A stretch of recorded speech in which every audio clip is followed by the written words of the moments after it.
Hey everyone! In this video, I will be showing you how to download and install Cursor AI IDE. So let's get started. First thing, just Google Cursor AI. We'll be having the official link. Click it, and here we'll be having download for Windows option. Select that. The download will be getting started. The setup file is around 170 MB in size, so just be patient. Once the setup has been downloaded, just open it. We will be getting the Cursor setup license agreement. Click on I accept, next, and this is going to be the default location where Cursor will be installed.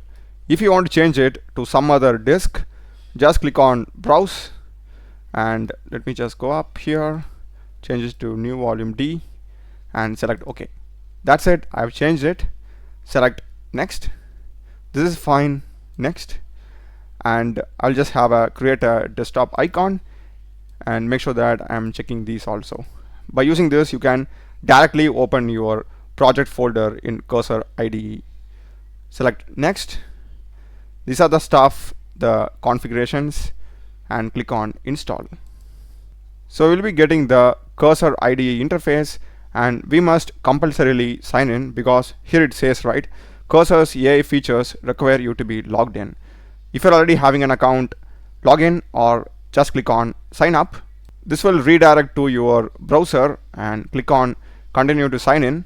You can sign in directly with your email or use Google, GitHub or Apple.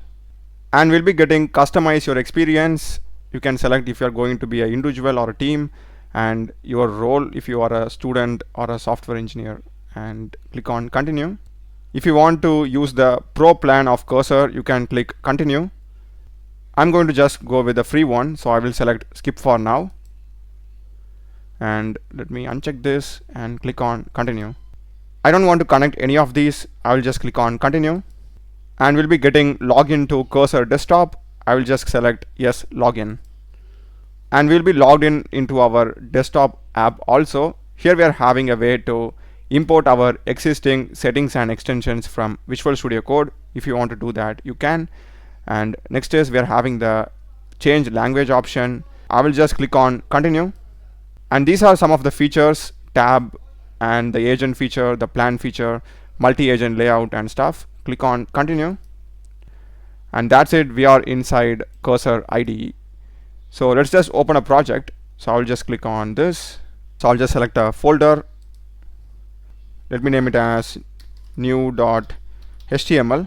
So this will open the chat interface like this, and here we are having so many modes: agent, plan, debug and basic ask. And if we select this, we can switch the models.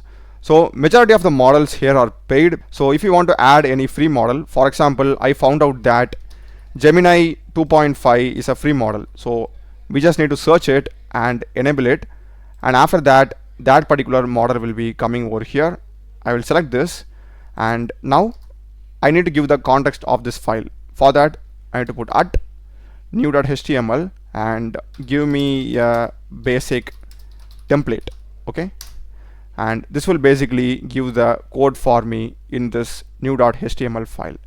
So in my case, I would recommend you to get the paid version of Cursor. I think it just costs around $20, and it really will give you a huge impact. And if you want to review, you can do that, undo it. I'll just keep it. That's it. Now I'm having the code here. That's the video, guys. Do check the playlist of my channel. Done a lot of videos in programming and AI tools. Subscribe me. Thanks for watching.